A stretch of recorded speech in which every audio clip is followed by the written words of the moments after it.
Well, hello there, everybody. Welcome. How's everybody doing today? Hello there, Gary. Hello there, Denise. Hello there, Sharon. Gene Hudson. Welcome there. Looks like Tracy's frozen. Chio Rio. Hello there. I'm frozen. Let's see here. Welcome. Gary Spikes. So today, everybody, we got a returning person. We have Joe. Come on down, Joe. How you doing there, kind sir? Hey, what's up, buddy? How you doing, man? Thanks a lot Doing for having me good, on doing again. fine. So introduce yourself. Tell everybody all about you. Well, I am Joe De Hoyos. I live in Texas.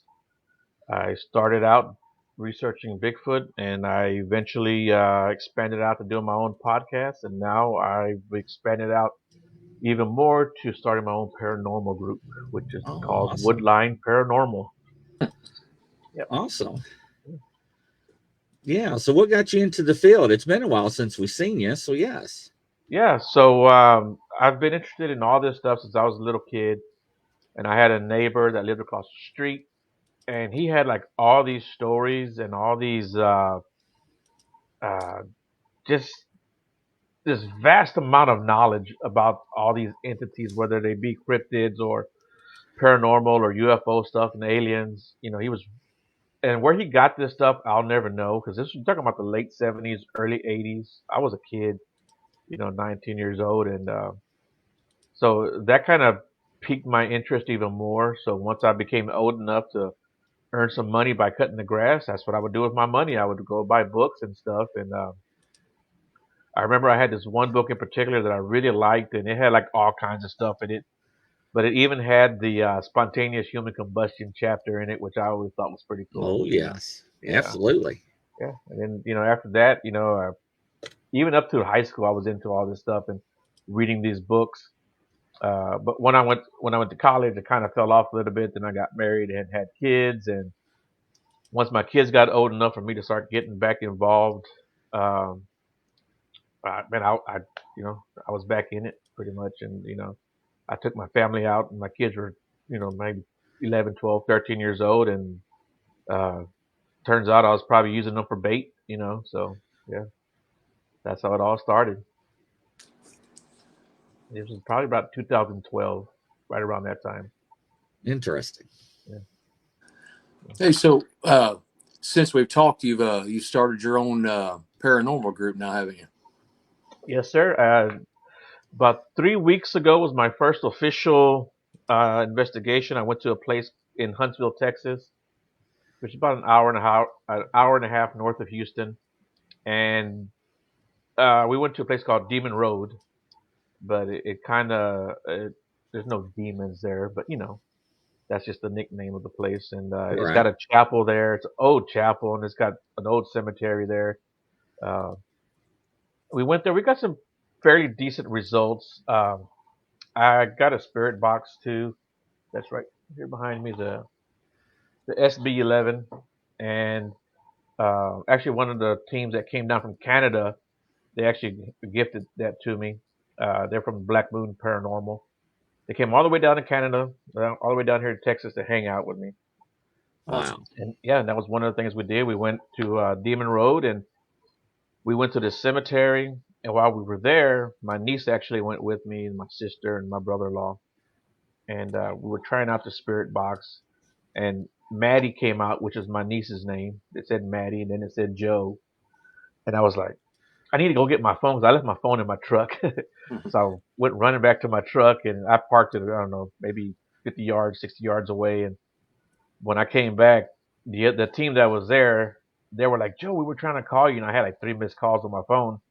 They said they went to the back of the cemetery and they kept getting, my name. Joe kept coming up for my name. So I thought that was pretty cool. There was, yeah, there was actually, there was two sections of that cemetery. So that was pretty cool. I really enjoyed it. It was a nice place to go. Way back in the woods. We actually started off, since they were down here, I said, I'm going to take you to a couple of spots where I do Bigfooting, right? And the first spot we went to, there's rarely anybody there, but there was a bunch of people there. not only were there a bunch of people there, but they're blasting music, so you couldn't really hear anything. So I wanted to take him to this other road, and I couldn't remember how to get there. And it was by that time it was close to midnight, and I took a wrong turn, and I took him down this one road that's kind of a notorious road for Bigfoot encounters. It's really creepy, and once I realized I was on this road, I was like, well, I might as well just stay here, right? We'll go all the way down to where it deads end, and it just got really muddy back there, and I was like, well, we got to stop here, and it's so narrow, right? I had to help everybody kind of turn their cars around because there was three vehicles. I said, we got to turn around, and everybody made their little turn around, and we pointed our trucks back towards the exit, and we got out, and we were listening. They had these headsets, those noise canceling headsets, that like construction workers use. Yep. Right. Dude, you have to add that. If you don't have that to your paranormal or even your Bigfoot equipment, you need that. I'm telling you, because this thing can pick up whispers and the slightest sounds. I mean, hundreds of feet away. We put them on, and I mean, you could hear snaps and breathing. We all heard breathing, and I'm like there with my hand over my nose and my mouth to make sure it wasn't me that I was hearing, right? And my sister actually said, she was like, Joe, there's breathing. I can hear breathing. And I'm thinking to myself, you don't hear breathing. Your adrenaline's going because it was like the first time she ever went out with me, right? And we were like, we were pretty far apart. I'd say maybe 60 feet apart. And so we would put the headset on, and then somebody would walk out. Well, there was two headsets, so two people would walk out at a time and get away from the group, right? Yeah. And so she came back like, Joe, I hear breathing. And I'm thinking to myself, no, you're not hearing any breathing. It's just in your head, right?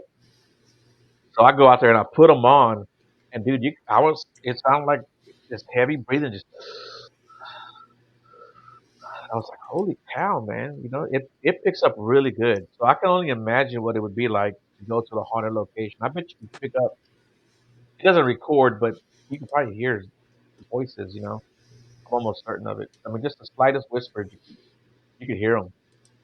Do you think it might have could have been the Bigfoot? Because I know you hunt Bigfoot, but In that area in particular, it's one of the more aggressive areas of the San Mista Forest.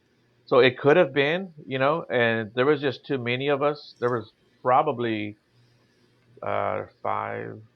There's close to 10 of us. There was at least 10 of us if I'm just thinking off the top of my head. That's a lot of people to go out in the woods yeah, and, you know, anything go out there and mess with you. Um, and so we stayed out there for quite a while. And then we went to this other place. There's a bridge, and it's also known to have activity. I've actually set uh, my chair out on the bridge and just waited. And we've had rocks come in and bounce off the road, and even bounce off the guardrail, just sitting out there. So I took them out there, and we sat out there. And we were hearing all kinds of snaps and tree breaks and stuff, which was pretty cool, you know. yeah. And but nothing really significant. And then from there, we went to that Demon Road Cemetery. So that was pretty cool. That was a pretty cool night. It was a pretty fun night. I think every town has something like that. We have here in St. Louis, by where I live, we have a Hills Road, Okay. and you drive out there, and it was just a big curvy road, and also has a church, which is supposedly a satanic church. At one point in time, and then there's cemeteries, and it's a cool place to go and do hunts, and the bridges out there in those areas as well that we get out, and supposedly there's satanic cults at different times of the year. Right. We don't go then, but we just try Right. to see what we can conjure up when we're out there. What about you, Chris? You got any in your ears like that? Oh yeah, absolutely. It's very fascinating. I can tell you that much. Mhm. Yeah. Definitely. We have another area called Blue Light Cemetery, and that's like a place where they say a bunch of cults and stuff like that hang out. I've never seen them, but you know, I think it's a very interesting area to say the least. There have been sightings of like apparitions and shadow figures out in that area. But and then we have another one. It's off of it's towards a big thicket in East Texas, and that particular road. I think it's Bragg Road, and yeah, they see the lights out there, the orbs and stuff. So I think that's a pretty cool area too. That's and there. I've been out to the big thicket. I just never been out to that road. Gotcha. So, other tthan the SB11, what other equipment did you take with you on that first major hunt? I've got this little REM pod behind me. I took that REM pod. I took a couple digital recorders with us. They had some uh, some equipment that they had too. I don't remember what they had, but I know they had an EMF detector, and I had that as well. Um, they had a spirit box of their own that they were using. Because they flew in, so they couldn't really bring all their equipment. But yeah, it was a pretty cool, it was a pretty fun little time that we had, and I enjoyed it. I definitely want to go out there again. That's my mom. Um, but yeah, it's pretty fun. No, good deal. And Yeah, so you got to show them around, and you ever going to go up there to visit them? yeah. We talked about us going up there and visiting them, and they it was the first time that we've all met face to face, and Yeah, they met my brother and my sister and my mom, of course, and uh, they fell in love with my sister and my niece, and vice versa. So we all want to go back up there and hang out with them. And they've got an area up there that's kind of like this area where there's Bigfoot activity and there's paranormal activity. So I'd love to go up there and do that with them. yeah. That's what I was kind of curious of. I don't know about you, Grizz. I've never really heard much in Canada about haunted places or paranormal experiences. Any either of you really Yeah, heard there about? actually are, but we see a lot more Bigfoot because it's more published. But there are a lot of haunted places in Yeah, Canada. yeah. There's a lot of places up in Canada. Maybe not as much as here in the United States, but they have their spots, and they're just pretty far distance to travel for them. It's Well, almost cheaper for them to travel here than it is to travel in their own country, from what I understand. Yeah. yeah, I bet it is. Yeah. Uh, so the JRG, the Jevning Research Group, you're the Mhm. executive director. Would you mind talking about that for a little bit? Yeah, it's headed up and founded by William Jevning, which this guy, I mean, he's got close to 50 years now in the Bigfoot community. And I don't know if either of you guys are familiar with Renee DeHenden or John Green, but these two guys were like the pioneers of the Bigfoot community. And um, William met them when he was just a teenager. When he had his experience, well, when he ran into two of these creatures, and one of his classmates sent John Green a letter, and John Green showed up at his door one day, and you know the rest is history, man. He got to hang out with these guys, and I mean he was friends with these guys, all the way until they passed, and uh, a lot of people don't realize that, but William's been around, these two guys his whole life. And like I said, these two guys, they're on the Mount Rushmore of the Bigfoot world. So their goal is basically trying to find out everything that they can about that's what the whole Yeah, research group is about, is yeah, researching Bigfoot, yeah, correct?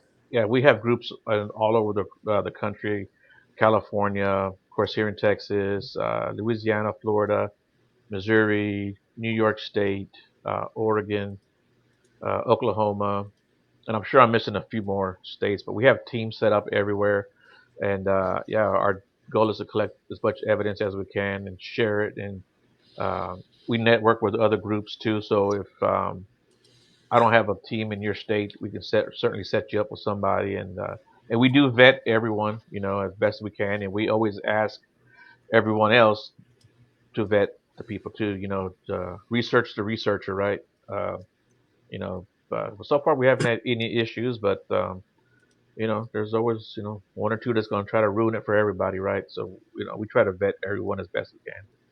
Yeah. And if you're able to get out in the field, great. If you can't, that's great too. You can do your research on your laptop, your computer, your cell phone. Go to your library, wherever you want to go to Right. just research, find spots, find witnesses for us. Even if you have a technique you want us to try, we'll try it. Uh, I'm always thinking of different ways to get results. So I'm open to everything. that, as you know, Grizz is a big Bigfoot guy, you know, as well. And I'm a voyeur, or not voyeur, that's the word. I'm a novice when it comes to Bigfoot. Mm. But what I'm thinking here is, you know, you said you have people, all teams all over the country, and Mm. uh, has anybody within those teams, you guys compare evidence and stuff like that? Has there been anything like new and exciting over the last couple months or year or so that's like, holy cow, nobody's ever caught this before? What's going on with this? You know, no really like holy cow moments, but we've gotten a lot of the same like screams, not just like vocals and howls and whoops, but like the same type of screams. We've gotten them here in Texas, in Oregon. Um, there was one in Michigan, as a matter of fact. And man, if you put them all side by side, you would think they were the same creature. And that just really kind of blows me away that that can be recorded in these different regions. You know? Yeah. Yeah. Yeah. The screams down here in Texas. It was in the Sam Houston Forest by his name was Mike Robert. I can't remember. I can never pronounce his last name. Bacalic or something like that. Yeah, here in Texas, he recorded in the Sam Houston Forest.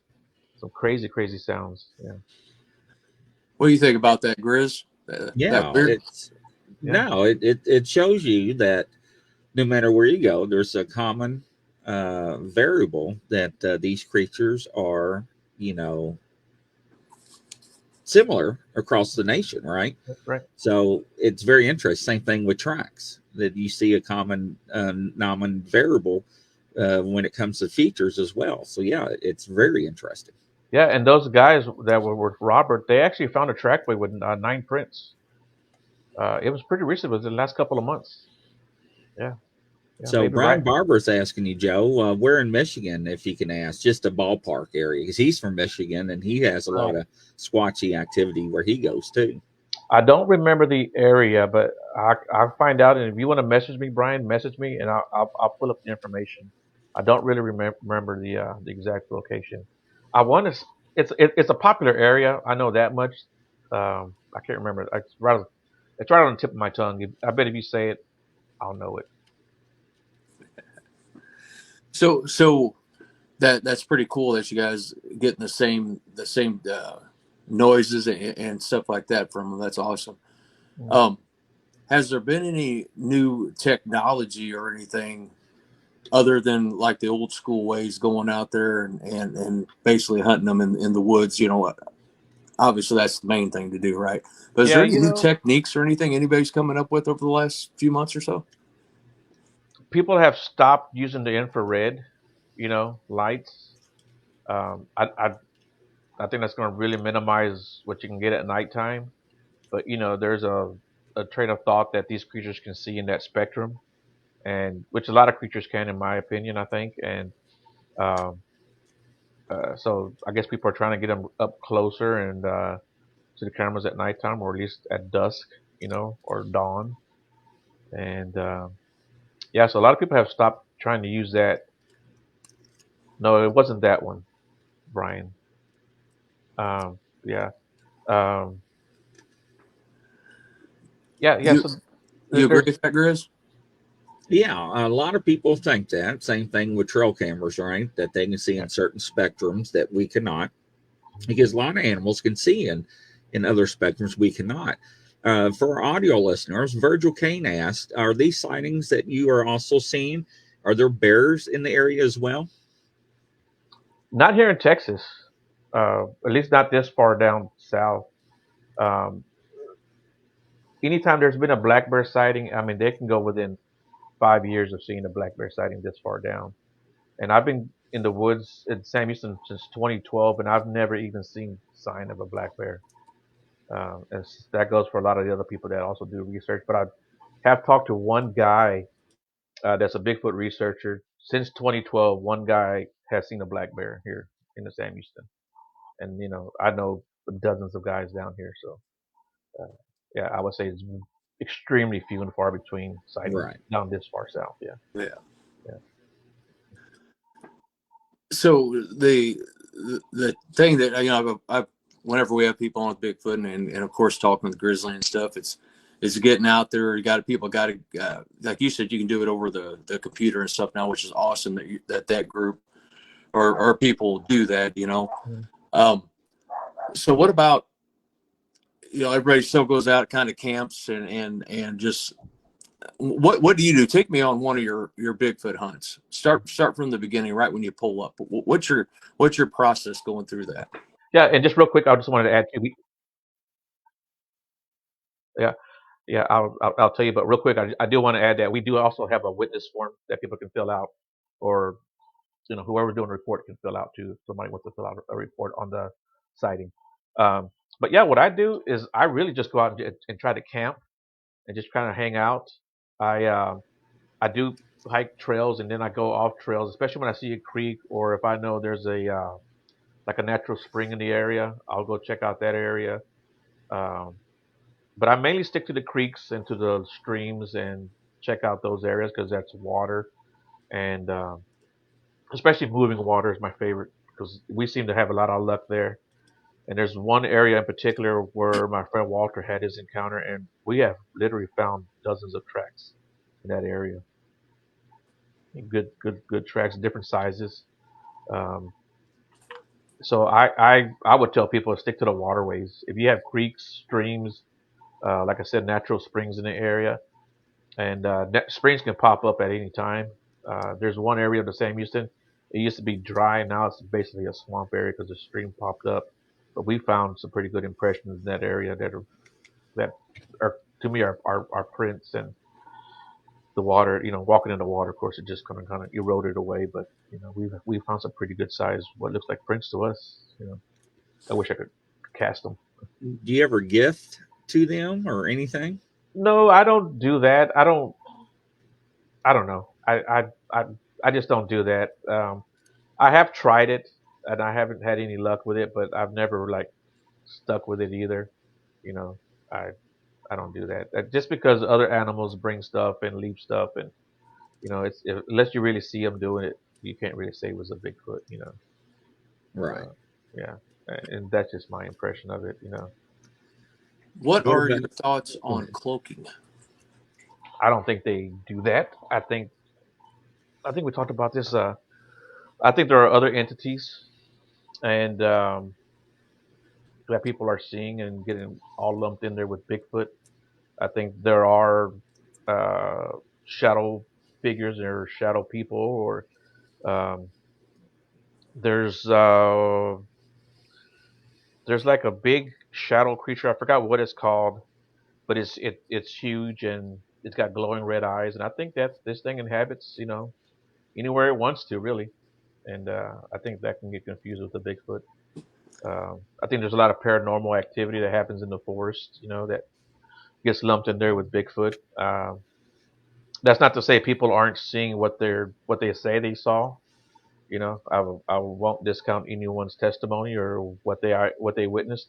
You know, I just think that there are other things that goes on in the woods, and you know, because not only is there cloaking, but then there are those who say they turn into orbs, they jump it through portals, that they've seen them, getting off of spaceships, UFOs. Um, they're disappearing right in front of their eyes, and if Bigfoot's doing all this, he's one heck of an X-Man. Right. What about structures? Have you found any of those in the woods Yeah, or? we found some pretty amazing structures. In this one area in particular, we have found these giant teepees that are been broken. All the ends are snapped off, right?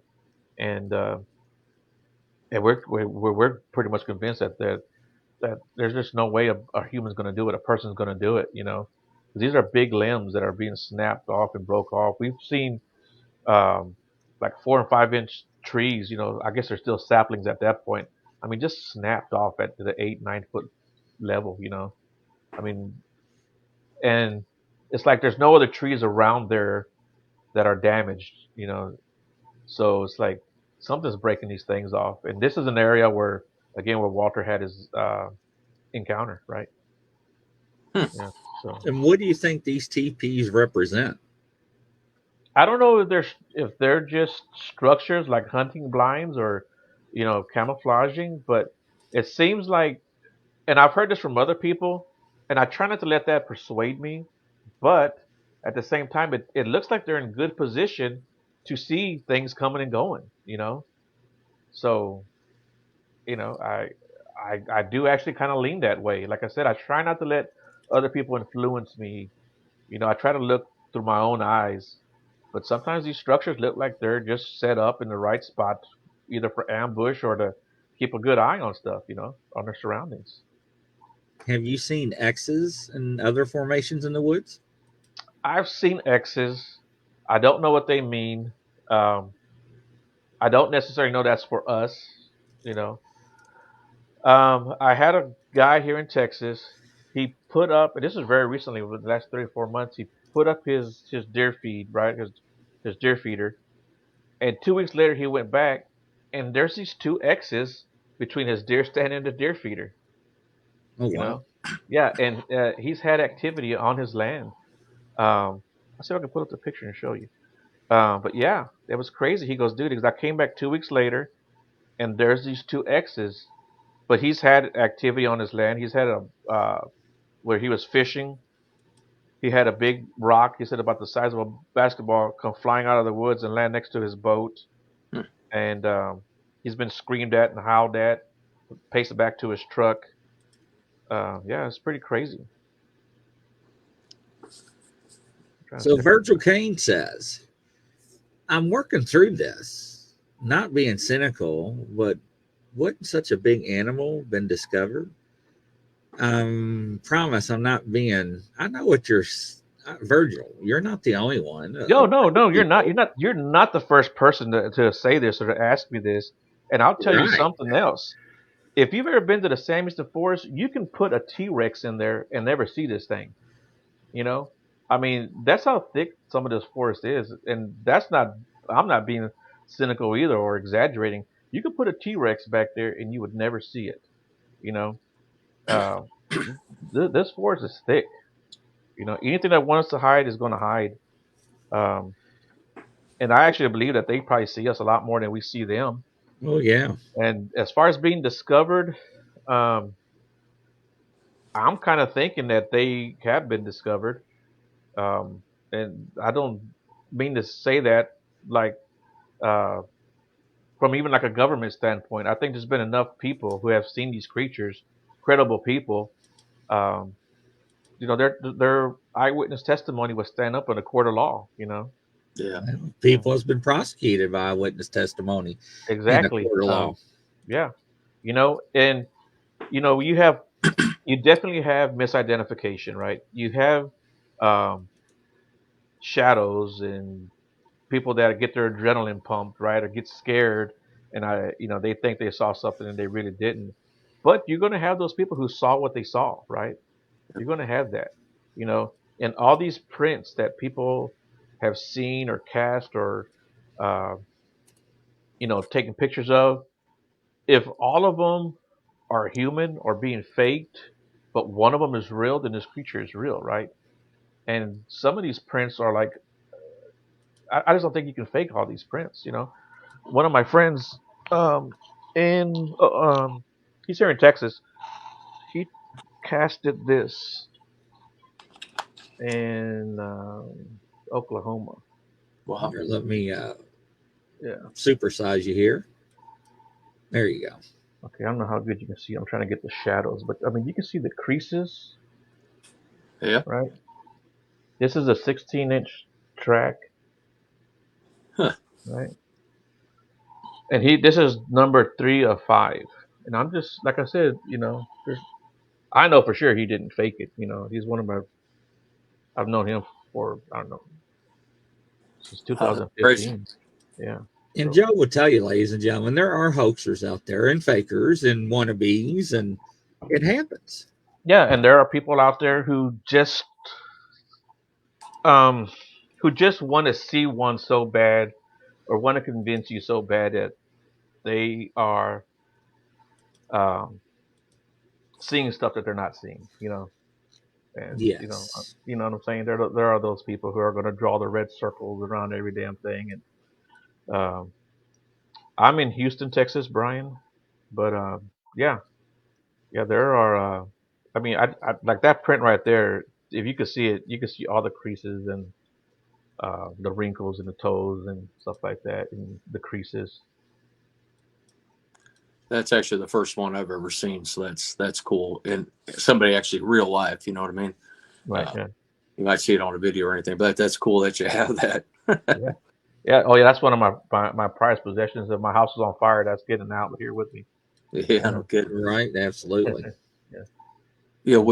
we have people on that believe that we've talked a few times about aliens possibly being a part of the Bigfoot. Like you'd mentioned a little bit. Everybody has their different beliefs in it, and Mhm. that could be why they haven't been technically discovered by video stuff like that. And you Right. brought up a lot of great points of that, so that's cool. We appreciate that. Yeah. Uh, And that's just my opinion. I'm not trying to make anybody mad. People got their opinions and their beliefs. You well, it's know, the and same so thing with paranormal, right? yeah, yeah, yeah, I mean, exactly. You know, exactly. If you I'm don't not. believe, Yeah, if your yeah. mind's not open, Right. you're never going to see it. I'm not in this field to make anybody mad or to make enemies or Yeah, anything. I'm ultimately I'm in this for myself. yeah. Same And here. if people want to enjoy my ride, enjoy my journey, come on board. That's what I tell them. No, I And agree I 100. certainly don't mind being told I'm wrong. I had this scream, or I thought it was a scream, and man, I sent it out to so many people, and they were like, "Holy cow, I've never heard this." It sounded like a chimpanzee. It really did. And I'm sending it out to everybody, Bigfoot guys, hunters that I know. And finally, I said, you know what? I'm gonna send it to my best friend now because my best friend is a complete skeptic, and he's one of the most outdoorsy people I've ever met. I mean, he's been hunting since day one, right? Mhm. So I said, okay, I have enough people. I mean, I probably sent it to like 20 people, and none of these people had ever heard this. They were like, holy cow. I sent it to him. He's like, oh, that's an owl. Just right off the bat. And Al, Yeah. And I'm like, how do you know it's an owl? He says, hold on, wait, look. He calls his wife over. Hey, come here. He plays it for her. She goes, oh, that's an owl. And I was like, how do you know that's an owl? And they said, because they live out in the country too. And he told me, he says, uh, they had done a lot of clearing. They were building some homes in the area. So when they cleared all that forest, these owls came onto their property. And he goes, if I hadn't heard these things screaming, well, seen them screaming, he goes, I would have thought it was a chimpanzee too. He goes, but they would come in the backyard, land on their back porch, and they start screaming away. He goes, yeah, that's exactly what it is. It's an owl. I said, oh, okay. Well, and so at least I knew, right? At least I wasn't putting it out there for the whole world to see, and you know, and then come Yeah, back to find have to, eat crow. So I don't mind being told I'm wrong. It kind of hurt my ego a little bit, but hey, you yeah. know what? so Happens We to be got the Virgil best of us. yeah, yeah, Virgil comes back and says, everybody carries a camera phone today. Why no footage? Virgil, I give you this challenge. right. Go out in the woods and film me a squirrel. Now that's kind of hard. So here's the thing. And I asked that question. Everybody asked me that question. So you go out in the woods, you're not expecting to see a creature that does not exist, right? So out of nowhere, this thing comes out and you see it. It warps your mind because in reality, it's not supposed to exist. Man tells you it's not supposed to exist. Science tells you it's not supposed to exist. And your world's upside down. It's standing in front of you. The first thing that comes to your mind is you're going to die. It's not real. You don't even think about grabbing your phone or a Mhm. recording device at all. You're Right. trying to understand what is going on. So Yeah. yes, it is hard. So, and It's You know, I a lot of people say, when I had that incident at the graveyard, when that ghost was running towards me, I had everything in front of me to record it, to document it, and everything, and I froze. I literally thought I was going to die. But right. yes, You know, and then also like I love woodpeckers, right? And I can hear them, but I can never find the doggone thing. It'll take me, several tries isn't trying to that the find a truth? woodpecker. And usually they go, ha, ha, ha. That's yeah. what I listen for when I'm trying to find a woodpecker. Never so happens though. so this past October, which is a good example of not having your phone or recorder ready, right?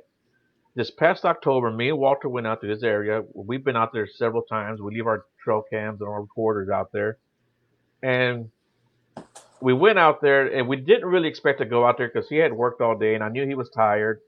And it's a pretty good drive from where we camped, and so we went to a couple of areas, and people were there, which I don't know why, but they were there in these areas, and so he's like, "Well, do you want to go out to my area?" I'm like, "Yeah, let's go out there. We'll take a drive." So we drive out there, and it's like a 25-minute drive to get to his spot. And that's the spot where he had his encounter. We drive out there, and as soon as I open the door, there's movement like 10, 15 feet away from me, just right in the wood line. He parked. I was so mad at him. He parked right next to the woods too. There's this little spot you can turn around, and he parks right next to the woods instead of parking like in the middle of the road. you know. And so I get out, and it moves back. Like I said, about 15 feet at the most away from me. But it sounded like a truck going through the woods, right? And then it stopped, and I get out the truck, and I close the door, and I walk around towards the tailgate area, and he's coming around, and I look at him. His eyes are this big, and I'm like, dude, it's right there. It's right there. I'm pointing to him, right? He's like, yeah, I hear it, or yeah, I heard it. And then at this time, we heard movement coming from like our 2 o'clock, and our attention goes down towards this way, and it whatever it was moving to, and then it stops. It doesn't run away. So now there's these two areas where we're hearing movement, but they're not running away. I've never had like hogs or deer not take off or any other animal not take off. Then he's like, I want to go down by the creek where he had his sighting, and I said, no, stay right here next to me. Like I wanted to stay in the middle of the road at this point because I had no idea what we were dealing with. And he's like, no, I'm going to go down near that creek. And by this time, we had our flashlights on too, which we never keep our flashlights on at nighttime. And I'm like, okay, I said, stay here. I'm going to wait up over here. So he's going down towards the creek. And as he's going down towards that creek, I hear this thud, maybe about 60 feet behind us from the road where we just came down. And so I wanted to go check out what that thud was, but I said, I got to watch Walter's back. He had told me to watch my back. But I had the whole forest on the other side of the road behind me also. So I'm trying to watch over there too. And then I hear this thud. At the same time I hear that thud, something gets thrown through the trees. You can hear it, Oh wow. hit through the branches, right? And I'm looking at Walter. He's looking at me. And so right before we heard that thud, well, I heard the thud. Walter didn't hear it because it was further down, but we both heard something going through the trees. But right before that, we heard that tongue pop. It was just the weirdest damn thing. And when we heard that, I mean, we both looked at each other. I heard the thud. We heard the thing going through the trees. And he was still going down by the creek. And there is like a little bridge there. It's got a big old culvert. I don't know how big that culvert is. Maybe like 8 feet in diameter, I guess. So as he's going down to the left side of that culvert, on that side of the creek, I said to myself, I'm just going to go on the right side. As I'm going towards that right side, or right when I get to the bank, because it's a pretty steep bank, I get there and I hear splashing in the water. It's not like running, but it's like this gentle splashing. And I could hear it going under the culvert.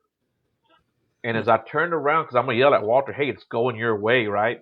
But before I could even say Walter, I look up and he's coming back up that bank. And he's like, nope, nope, nope, they're down there. He said, I can hear them moving around down there. He goes, they sound panicked. He goes, we got to go. I said, all right, well, let's go, let's go. So we get back to the truck and we sit down. I said, man, just start the truck, let's go. We were only there for like 3 minutes, but I'm telling you, man, it was the weirdest 3 minutes. I was scared because whatever it was didn't run away. It didn't run away. There were Yeah. no vocals other than that tongue pop. And if it was deer, they would have blown at us. They would have grunted at us. Hogs would have been snorting. Hogs just walk around, they snort. Yeah, right. Um, so I mean, what else was it? And like I said, when I heard it moving through the trees, it sounded like there was a truck being pushed to that tree. There was just so much brush being displaced, and so we get back to camp, and like I said, it's like a 25-minute drive back to the camp, and we're not even talking. I mean, we're quiet, and we get back to the camp, and he's like, "Dude, what the hell was that?" I said, "Dude, I don't know." And we started talking about everything and kind of going through everything. And at first, when I thought I heard that thud, I thought something got thrown. but we didn't pass up anything. And to me, it sounded like someone got like a basketball-sized rock or stone and just slammed it on the ground. But it was just one thud. It wasn't like it hit and it rolled, or you could hear it tumbling. It was just that one solid thud. As I got to playing that back in my head, and I think it jumped across the road. Yeah, I know there are black bears in Texas, but they're very rarely seen this far south. They're more up north. Uh, Virgil is telling me. Yeah, that's more up north. Actually, closer to the Oklahoma border. But very, very rarely do you see black bear here in South Well, Texas. we got black bears or bears in Kentucky, but not where I live. Yeah, And I've got pictures on my trail cams that you cannot explain. yeah, and there are tons of mountain lion in Texas, but just not in my area of Texas. Right. Yeah. Yeah, so yeah, man, we were both pretty shaken up by that. It was pretty scary. I'm not gonna lie. It got me going, and even now talking about it, I still get kind of goosebumps and nervous talking about it. Um, yeah, because whatever it was, it didn't run away, and that was what really kind of freaked us out. So like Grizz was saying, his experience was in the graveyard and trying to get that that thing coming at him, trying to focus and stuff. You get so excited in a way as well as scared, right, Grizz? Yeah, Yeah. absolutely. I mean that to go back to what Virgil was saying. You know, I'll give an example. It's not a paranormal example, but I was at a couple months ago. We were at a Night Ranger concert, right? I walk up to the stage. I have my phone because I'm wanting to take pictures, and I'm just standing there, and I turn around. I'm like 3 foot from the stage, and Jack Blades, the bassist, and the original guitarist are standing there looking at me and pointing because they wanted me to take a picture. I had it on picture, but I got so excited that the picture thing disappeared. Then I pull it up to picture and it went to something completely different. But they were nice enough to stand there for like 3 minutes waiting for me to take that picture. Yeah, Now, Bigfoot's not going to stay there for 3 minutes to wait for you to take the picture, right? right. Yeah, So, Right. yeah. yeah. So my whole point to that story was, I didn't take out my phone. I didn't take out my recorder. I didn't take out my camcorder. Mm. I just that was like the furthest thing from my mind. Exactly, You exactly. know, So, and you see something that, as everybody describes to be the way Bigfoot is, your instincts are A, to run, right? Or B, you're going to not crap yourself, but you're just going to be kind of like, well, what do I do next? Or if you're avid like you two are, you're going to investigate it. And the last thing on your mind, like you said, is going to be worrying about getting a picture. You're wanting to follow it and investigate it. right. You agree with that, Grizz? Yeah, absolutely. So like the next morning, we wanted to go out. Well, when we got back to camp, like I said, we're talking, and we were saying, okay, we'll go back in the morning because whatever they were in the creek. So it's nice and sandy and muddy there. There's got to be prints. He got a call. He had to go home, and that's like one of the few places that I will not go alone. So I didn't go back. Um, yeah, that place is spooky in the daytime. I've taken people out there in the daytime. They're like, "This is a creepy place." And I'm like, "It is." We found a tree uh, on the way in, right before you get to that area. The branch was overhanging on the road, and not only was it broken, but it was twisted like a dish rag. You know. And then we found a hog back there with its head ripped off. So I don't know what else is gonna rip off. This is like a 250-pound hog with his head ripped off. Huh. Uh, yeah, Yeah, heck with that. yeah. So I That's don't think. interesting. Yeah. And like the Um, one he saw was right about 9 feet tall. Yeah, oh, no kidding. yeah. Uh, you have seen, we talked about UFO a little bit earlier thing, people what they think. You said you've seen a UFO twice. Right. Yeah. I What? saw one while I was fishing in Galveston with a gentleman, and he actually saw it and pointed it out to me. He's like, "Hey, Joe, look at what's that?" He was like, I don't know, 40, 50 feet down to my right. And then when I looked up, I mean, we saw this round disc right above us, and like I tell everybody, a professional baseball player could have hit it with a baseball. And it was so slow and so smooth, no lights, no sound. There's like a little airstrip a couple miles from where we were fishing, and you could hear those planes coming in. But this thing was right above us, and we didn't hear anything. There was no wobble to it. It was so slow. There weren't any wings. There weren't any kind of propellers on it, any kind of thrust that we could see. and this thing took like 5 minutes for it to get out of sight. So yeah, it was pretty crazy. And then the second time I was with Walter, and I was leaving his house, and we were had a late night doing some Bigfoot stuff, and we had put out some recorders and some trail cams, and came back to his house. Um,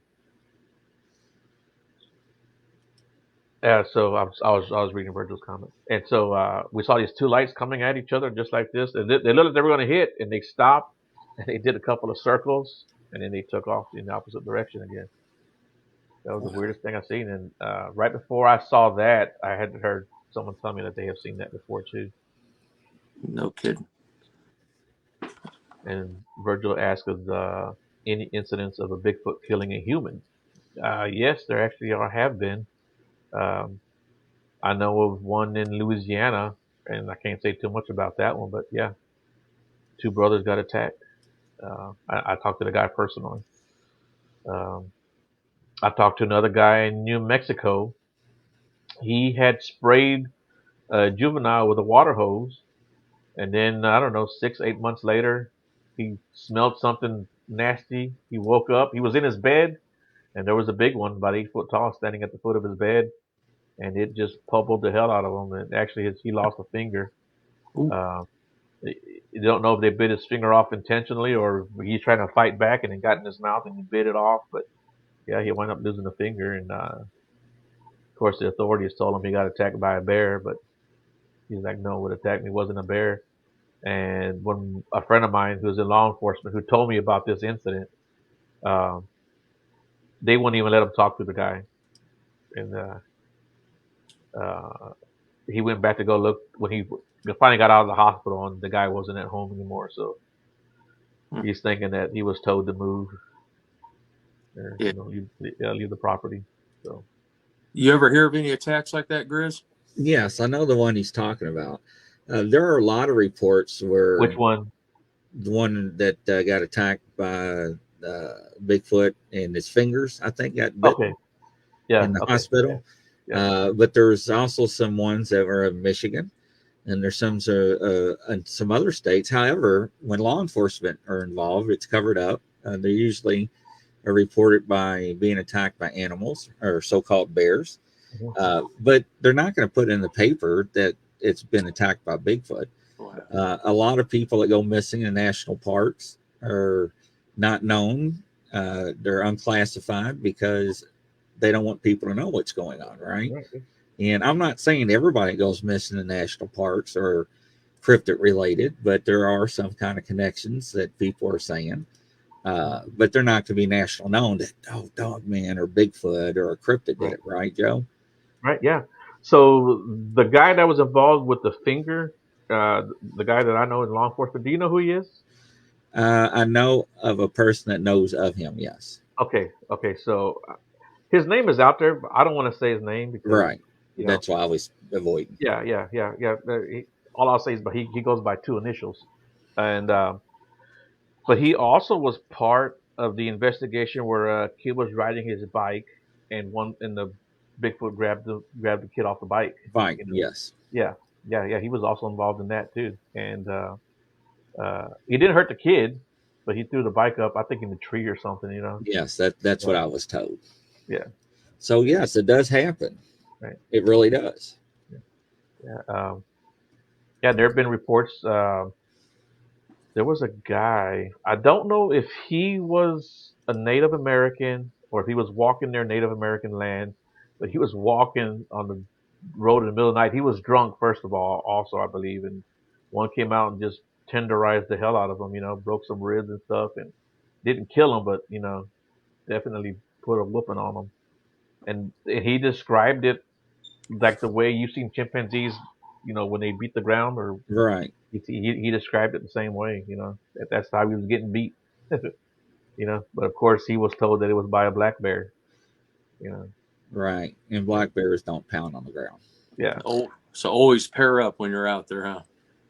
Well, that's like I said, the two brothers were in the swamp in Well, Louisiana. You know, that, yeah. And they didn't even hear them coming. wow. Yeah, Yeah, I don't. it'll make me think twice next time I go camping about where I'm at, what noises I hear, and the knocks and the screams and stuff like that. Yeah. I'll Wake blow up, your mind. yeah, wake up and see tracks around my tent or my camper, I'll be gone. Brian Barber is asking Joe, what's your most scariest personal encounter or that you investigate? Well, like I said, this past one was probably the scariest I had ever been. Um, there was another time that I was also kind of scared. Not kind of, but I was like legit scared. I was walking to a location and I heard what sounded like a hog off to my left, like So I said, "Well, there's some hogs over here." So I started walking near the lake. There's a lake right there. So I started walking along the bank before I got back onto the trail, and I probably walked, I don't know, maybe 50, 60 yards, and I came back to the trail. When I got back to the trail, I'm walking, and I could hear that grunting again. I'm like, "Dang, that's got to be a hog, right?" So I get off trail, walk through the woods, get back on the edge of the lake, and I walk as far as I can before I have to get back on the trail because the bank kind of ends right there. It turns into like this little U. And I get there, and I'm walking on the bank, and then I hear this a snap. I mean, it sounded like a gunshot. It was a loud, wood snap, like a branch broke. When I heard that, I froze and I took out my pistol and I racked around. And when I racked that round, I heard this rah rah rah. It was just like that. And I'm like a mile deep in the woods at this time, and I just I put my gun back in my holster, and I had to walk out, and I made it out in record time. But that was also another scary encounter because when I racked that round, whatever it was didn't like that I did that. Yeah. And that was probably one of the most scariest times that I had been in. Yeah. Yeah. What do you think, Grizz? Interesting. Always interesting. So. Yeah. Yeah, I don't think every incident that they're aggressive. I don't think they're as aggressive as some people think, but they're not the friendly forest folk either, and that really goes for any animal. That I think there's a misconception out there that if these things want to hurt you, they'll hurt you, or they want to get you, they'll get you. That goes for any animal. Uh, Right. that No. Yeah. yeah. I mean, there's plenty of video out there of bear walking next to fishermen, of wolves going through people's camps. I mean, even bobcats or uh, raccoons.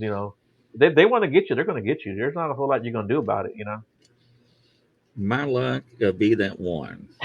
Yeah, It's just in the exactly. That's wrong why I don't mood fool with them. and I just don't fool look with them. at me, be like, I'm Yeah. yours. So Yeah, you see these people feeding the squirrels in the park and look how cute. That squirrel would probably attack me. yeah, right. Yeah. That's Yeah, I fine. know that feeling. Yeah. Yeah. Absolutely. Then wonderful, Joe. Nice to have you back. Yeah, man. Great. Yeah. So how does everybody find you and follow you and so forth? You can just type in my name, Joe DeHoyos, and you can find me, or you can look at Beyond the Woodline, and I'm on TikTok, I'm on YouTube, of course, I'm on Facebook at Beyond the Woodline. I got my own page there, and that's how you find me. Or you can email me at beyond.woodline@gmail.com and get in touch with me that way. Awesome. How do people watch your podcast? What nights you usually do those? I usually do them on Monday nights, either at 6 or 7, depending on my my guest schedule. So it's almost every single Monday. Like this weekend, I'll have one on Sunday, then I'll have one on Monday, just because my guest, she doesn't do it during the week, she works. So Gotcha. yeah, Sunday she's a really cool guest. She's actually going to talk about astral projection and dark entities. So yeah, Cool. so she's a Awesome. pretty cool Great. guest. Yeah. Well, thank you again. And from coast to coast around the world, everybody. We'll see you at 9:00 tonight. Take care. Thanks, Thank Joe. you. Thanks, Bye-bye. Joe. Thanks everybody.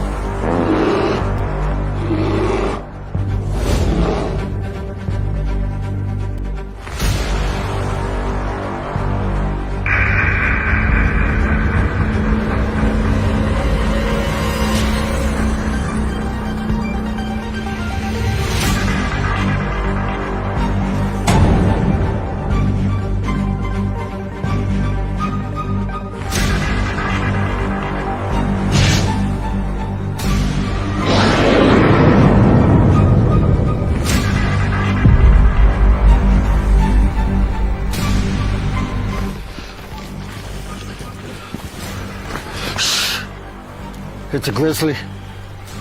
Should we get out of here? No. We're gonna watch and listen.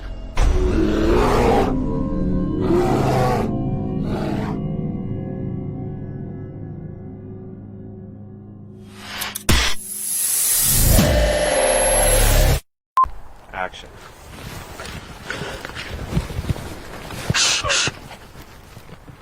It's a grizzly. Oh, shit, should we run? No. Action.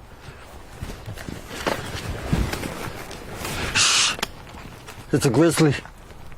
Oh, should we run? Okay.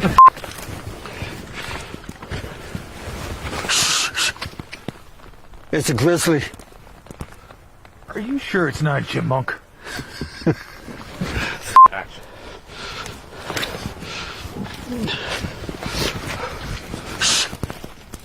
Get out of here!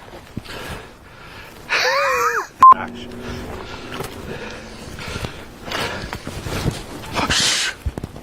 It's a grizzly. I'm out of here! Huh. Maybe it is a chipmunk.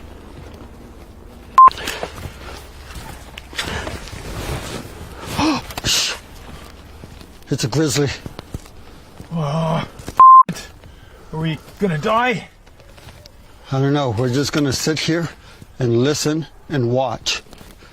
Let's get out of here, maybe. Fall!